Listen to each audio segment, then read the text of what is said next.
You are Locked On Mets Postcast, part of Locked On Sports New York on the Locked On Podcast Network, your team every day.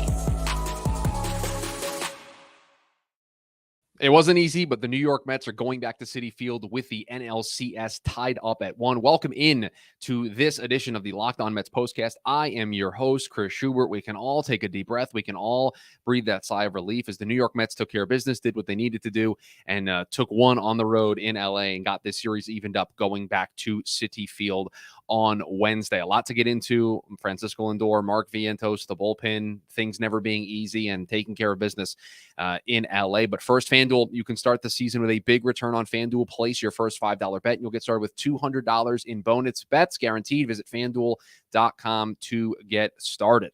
I see Yuki in the chat said, Chris, we did it, back to New York. Yes, absolutely. Samuel wants to give Mark Vientos the recognition. Absolutely.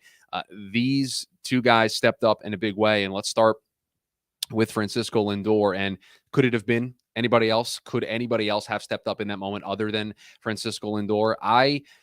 My daughter plays softball, and I have the fortunate luxury to be one of the coaches. And we have a leadoff hitter, and every time she steps up to start the game off, I walk up to her and I say, set the tone. It's the only thing I say, but it is my message to the team and to the girls that are leading off every inning. Set the tone. You are the person that can get the energy going from the word go. And the New York Mets version of my daughter's softball team of setting the tone is Francisco Lindor, because he has always come through with these big moments, and he is the tone setter. He is the energy provider. He is the person that gets this team going in the right direction. And it was just the perfect way to start the game with how bad last night went, with how disappointing it was to watch this team lose 9-0, watch this team not take the best at bats. We said it in the post-game show yesterday, the postcast yesterday, that I'm not going to go chapter and verse about how the top of this lineup didn't have a hit, because you just tip your cap to Jack Flaherty. It was more about Jack Flaherty than it was about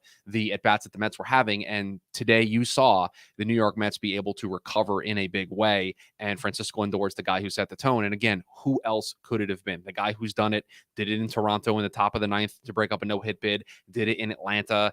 Every time there's a big moment here in the postseason, it seems like he's drawing a walk or coming through with a big hit that starts it. He is the MVP. He is the captain. He is the leader. He is the tone setter of this team. And you can just add today's leadoff home run as the perfect example. And not that I think they needed it, but I'm sure getting off to the early lead, starting the game up 1-0, Lindor working a really good at bat, and then punishing a pitch over the heart of the plate for a home run to make it 1-0 probably allowed that dugout to take somewhat of a sigh, to kind of relax a little bit of, okay, yeah, we're still on the same plane as the Los Angeles Dodgers. Yeah, they beat us 9-0 in this game yesterday, but we are a very talented bunch, and we have the ability to come back and recover. Now, I just want to warn everybody now here. So where I'm doing the show, the lights above me have not been working correctly all day. So if the lights start to flicker, apologies in advance.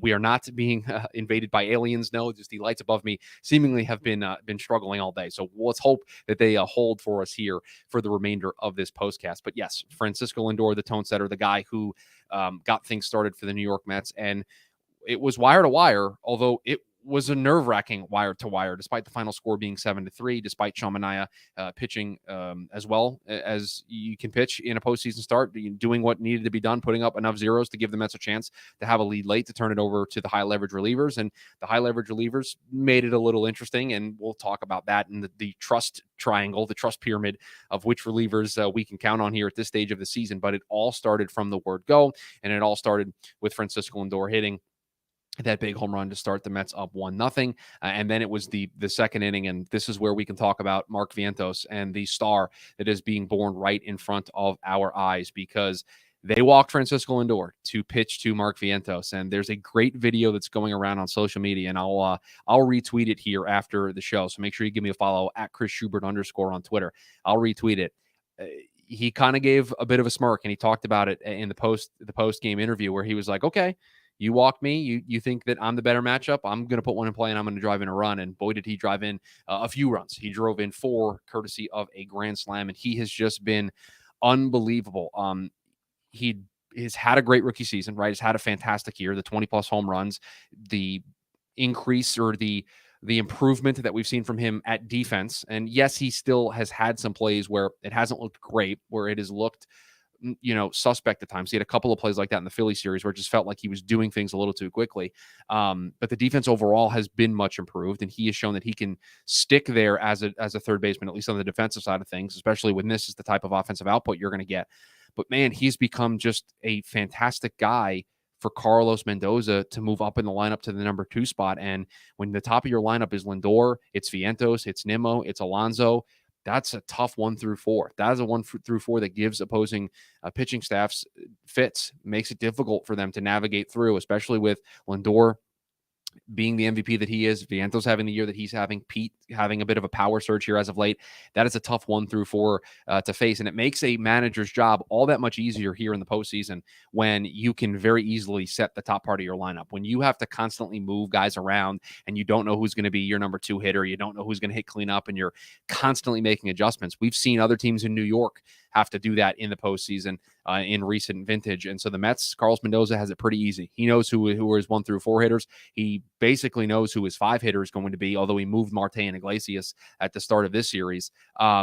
It's been a really steady force at the top of this lineup, and Mark Vientos is becoming a star in front of our eyes. And he followed up an offer last night with the 2 big hits tonight, including the grand slam. And I want to see I'm able to very quickly pull up his postseason numbers before we get to a break here and then talk about Sean Manaea. But in the 8 postseason games that Vientos has played in so far, and so I would assume, let's do some quick math. The 3 games that they played against Milwaukee, the 4 games that they played against Philly, that's 7. So that does not include this game today. So this is the 8 games not including today. He is 12 for 32 with 2 home runs, 7 RBIs. So you can add another home run. You can add another 4 RBIs. So he's hit 3 home runs, 11 RBIs in 9 games in the postseason. He's just been on another planet. He has just been a difference maker, a different kind of hitter. And for all of the great things that we said about Mark Vientos in the regular season, he is taking it up a notch here in the postseason. He is turning it up another octave. And it is so much fun to see. It gives such a great insight into the future. You get excited about the future. You get excited about the now. You don't worry about him, shriveling up in the moment, because he has met the moment time and time again. He did it in Philly. He did it again today. He's just been awesome throughout this postseason. And it felt like while Lindor deserves his flowers, Mark Vientos really deserves his flowers, because he's not just becoming an everyday player for this team. He's not just becoming a key contributor. He's becoming a star. He is potentially becoming one of the best third basemen in the National League, and potentially one of the best third basemen in all of baseball, especially offensively, with what he has been able to do here this season. And certainly in the postseason is making a reputation for himself that is going to pay dividends down the road. So this guy didn't start the year on this team, and that's a credit to David Stearns for recognizing that this guy could help us. He did the things that he needed to do down in the minors, infused him into this lineup, and away we went. You just wonder what those numbers would have looked like and what the confidence would be if he did start the year with this team as the starting third baseman. But you give credit where credit is due. They made the decision to call him up, and they have not looked back in the slightest. And Mark Vientos has become a star, and it is his grand slam that pushed the Mets in front 6-0, and then they didn't look back in their 7-3 win over the Dodgers to even this series up at 2. It was the ace of this staff, Sean Manaea, that took the mound with an opportunity to even this series up for the New York Mets, and he did exactly what was asked of him. And we will get into Sean Manaea's start here on the other side. Ibotta, you want to download the free Ibotta app to start earning some cash back. It's fall season. Maybe you're getting some Halloween candy, Halloween costume. Maybe you're getting decorations. Maybe you are getting some pumpkin spice stuff. I know that was my reference that I made last night. Ibotta, a free app that lets you earn cash back every time you shop. Earn on hundreds of items from groceries to beauty supplies, even toys, so you can make sure you're beating inflation no matter what you're purchasing. The average Ibotta user earns $256 per year. That could cover the cost of an entire shopping trip, that flight you've been eyeing, or the fancy dinner you've been craving. Maybe you want a victory dinner after the game we saw today. Other apps give you points that don't amount to much. With Ibotta, you earn cash back that you can withdraw to your bank account, PayPal, or gift cards. Simply add offers in the app, upload your receipt, and voila, the money is yours. You can save on over 2,400 brands and shop at over 1,000 retailers, including your favorite grocery stores, Lowe's, Macy's, Sephora, Best Buy, and more. It's time you join the over 50 million users who use Ibotta to earn cash back every time they shop. Right now, Ibotta is offering our listeners $5 for just trying Ibotta by using the code LOCKEDONMLB when you register. Just got to head over to the App Store or the Google Play Store and download the free Ibotta app and start earning cash back and use code LOCKEDONMLB. That's Ibotta, IBOTTA, in the Google Play or App Store, and use code LOCKEDONMLB. Make sure you are joining us after each of these postcasts on the Locked On Sports New York YouTube channel. Subscribe, turn on the notification bell so that you are notified when we go live.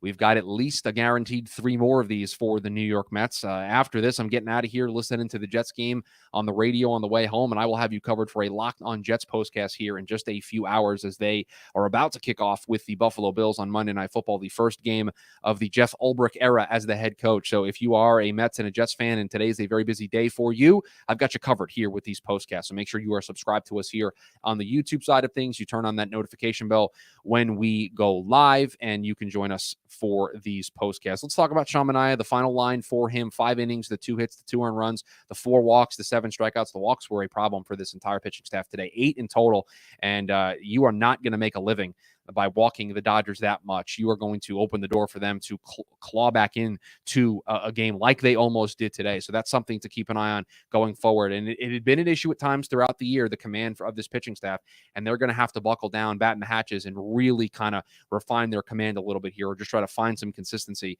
because that will come back to haunt them, whether it is in this series or if they eventually move on to the World Series. It could rear its ugly head there as well. So something to just file away, keep an eye on. It did not hurt them today, although they certainly tried to make it hurt them today. It didn't, but the 8 walks from the pitching staff as a whole, not ideal. Manaea was cruising through the first 4 innings of this game. He looked like the Sean Manaea that we saw in that start against the Phillies. He looked like the Sean Manaea that we have seen for the majority of the second half of the year, basically the entire 2024 season, and where I think the expectations need to change a little bit. Maybe you've already shifted these expectations, but when you look at these postseason starts, the final line doesn't really matter, right? The 4 walks, the 2 earned runs, only going 5 and 8. Did Sean Manaea leave the game with the Mets leading? Did Sean Manaea give the Mets a chance to win the baseball game in the postseason? And the answer has unequivocally been yes every time Sean Manaea has stepped foot on the mound. And with the struggles that Kodai Senga found in game 1, you knew the pressure was on Sean Manaea. You knew he probably felt that pressure. He had been the ace. He had been the standard bearer for this rotation throughout the season. He understood, got to really find a way to win this one here to get this series back to New York, 1 apiece, and he was able to deliver a good start. Was it vintage Manaea? Was it to the level that we saw in the Philly start? No. Was it to the level of some of the starts we saw down the stretch? No. But it was a playoff-esque start. It was a playoff-worthy start. It got the job done. And that's really the box that gets checked. I mean, you talk about, ugly wins or pretty losses. It does not matter the way this game looks. All that matters is at the end of the day, the New York Mets won.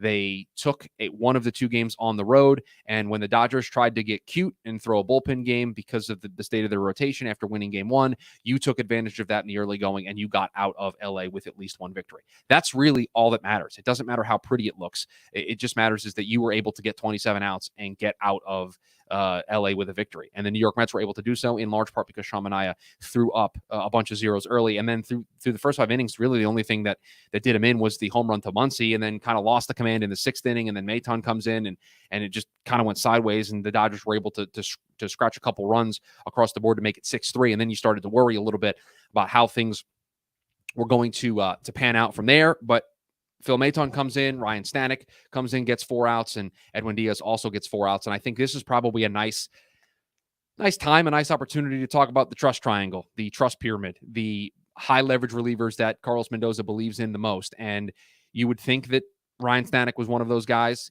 Edwin Diaz is certainly in that trust pyramid. Reed Garrett has shown his ability to be in there. I think Phil Maton was in there before the start of this postseason, where it just felt like he was overworked. He probably worked his way back into the top of the trust pyramid. And what I mean by the trust pyramid is, imagine a pyramid, and at the top in that small little quadrant are the relievers, the high leverage relievers that you really trust. And the lower you go down the pyramid, the less likely that reliever is to come in a high leverage spot. And it has ebbed and flowed throughout this postseason, if we're being completely honest. There have been times where I didn't know who was in there. I didn't think Jose Budo was in there at the start of the postseason. I don't think he's really in there now. I think Phil Maton was in there at the start of the postseason, worked himself out. Tonight's outing might work him back in to the top of the trust triangle. Edwin Diaz getting 4 outs. Ryan Stanek, up until he kind of lost a little bit of his command and they had to go to Diaz for 4 outs, I thought he continued to show that he just has a playoff mettle that is unmatched. I mean, he throws gas. He's been there before. He's been a setup man. He's been in these environments, and he has shown an ability to handle these moments a lot better than the other arms in that bullpen. And so if there is a negative to take away from this game is that it just, anytime these relievers comes in, it feels incredibly shaky. Now, the counter to that would be, is I don't know if there's anybody left that feels super confident in their bullpen. I don't know if there is a team left, the Yankees, the Dodgers, the Mets, the Guardians. Maybe the Guardians, right? You would think with Manuel Clase and the two Gaddis and Smith, the relievers that they have at the back end, that they feel like 6 innings and then boom, our 3 super relievers, good luck. That's probably the team. But other than that, you don't know what version of your bullpen you're going to get on a given night. And Edwin Diaz tonight got the 4 outs that were asked of him, did not allow a run, got the Mets a victory, but looked shaky, was hanging some sliders. The fastball velocity was there. It wasn't all bad, but some concerning signs that he just doesn't seem 100% confident right now. And maybe him continuing to stack these outings that are good, that haven't burnt the team. He hasn't blown a save. He's helped them win. He's helped them get the final outs of the game, that's going to give him the confidence that he needs moving forward to have a little bit more confidence in that slider, to have a little bit more confidence in that fastball, and to just build on that, and for it to be a stress-free environment for us all. Because these games, the magnitude continues to grow the further we get into the postseason, and these Edwin Diaz appearances get more and more stressful as we go through them. Just as any of these relievers coming in for either side, it's just stressful. You just never know when they're not going to have it, and things are going to go sideways, and you're going to feel some type of way about it. So again, he got the 4 outs that were asked of him. He did his job. Was his stuff perfect? No, by no stretch. So hung some sliders that I thought could have been crushed. They were not. And he was able to get out of it. So from a pitching perspective, the Mets did what they needed to do. Was it pretty? No. Was it stressful? Absolutely. It was ugly at times. But they got the 27 outs that were required, and they ended up winning the baseball game. And now the New York Mets get to go home feeling pretty good with this series knotted up at 1. So we will come back and we will give our final thoughts on the New York Mets defeating the Los Angeles Dodgers 7-3 here in just a second. FanDuel, you're going to download the FanDuel app. NFL fans, you can start the season with a big return on FanDuel, America's #1 sportsbook. So when you get a hunch in the middle of the game, you can check out the latest stats, view live play-by-play, and so much more on the same page where you place your bets. Potentially maybe with the New York team that's playing a little bit later on that I'm going to do a postcast for. Maybe you want to have some wagering. Maybe you want to have some in-game wagering. You can do so with the FanDuel app, and you'll get started with $200 in bonus bets guaranteed when you place your first $5 bet. Just head on over to FanDuel.com. Even more thoughts about the New York Mets defeating the Los Angeles Dodgers by a score of 7-3 to even this series up at 1 on the Locked On Mets podcast with Ryan Finkelstein. He's got you covered each and every day here on the Locked On Podcast Network. He's able to debrief a little bit. He doesn't have to immediately go live with his raw, natural reactions to these games. He can let them simmer for just a little bit, although I think he's been going live these last couple of games. So he's also sharing his thoughts in the immediate aftermath of these games. Make sure you are subscribed to the podcast feed so that you are able to hear his thoughts as well. He goes a little bit more big picture, is able to preview the next games. We just focus on the matter at hand, and the matter at hand for the New York Mets was a 7-3 victory. And I got to tell you, I think there were a lot of people, and I saw the comments in the postcast of yesterday. There were some people who said we're cooked. There were people who said we're done. We can't beat this team. This team's too good. This team showed us that maybe the magic's running out. I saw a couple of comments after our last postcast last night, and I wonder how those people are feeling right now. I wonder if those people are feeling similarly to the way they felt last night. Do they feel like that 9-0 game didn't happen? Because I'll be honest with you, that's how I feel. The momentum, if you believe in such a thing, is squarely on the Mets side. They got blown out in game 1. They rebounded in game 2. They got a big moment from one of their young players. 24-year-old Mark Vientos comes through with a big grand slam. Francisco Lindor continues to have a hot bat, hits a home run to lead off the game.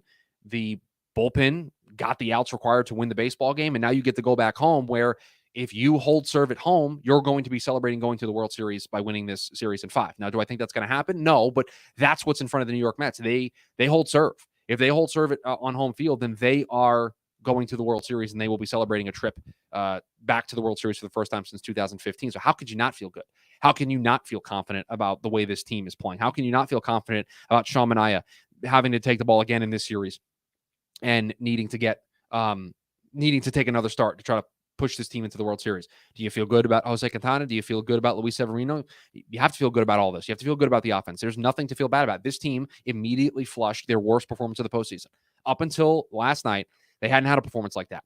They then had one of their worst performances of the entire postseason, one of the worst performances they had in weeks, months, and they completely flushed it in a matter of moments. You probably go back to game 1 of that Brewer series at the end of the year as the last time that things got out of hand that quickly, that early for this team, and they immediately rebounded, they immediately recovered, and they won the game, and they are now going back, doing what you have to do as the road team. You try to steal one on the road in the opposing city. You did that. You won the last game. You're carrying that momentum into an off day. You're carrying that momentum into a travel day back home, and you are now going in front of your home crowd with the series all knotted up. It's like those first 2 games didn't happen. It's a best of 5. You have to win 3.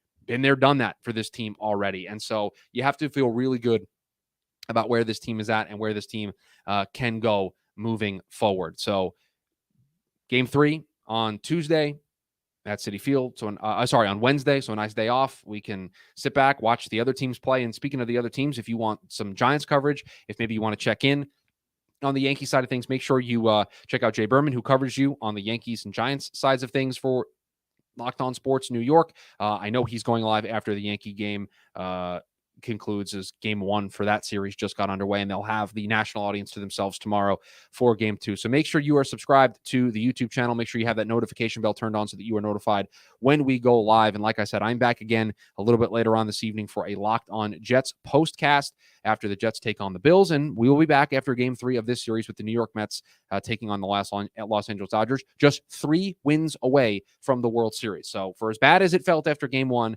both the Dodgers and Mets are 3 wins away from the World Series. Things are all evened up, and the Mets are going to go back home feeling pretty good about the way the pitching matchups line up, feeling really good about the way their offense rebounded, and have to feel really good about playing in front of that Citi Field crowd, knowing that if they hold serve at home, they will get to celebrate going to the World Series on their home field at Citi Field. But that is going to do it for us here on this edition of the Locked On Mets postcast. If you're so inclined, join us later for the Locked On Jets postcast. If not, I will catch you all after game 3. See you, everybody.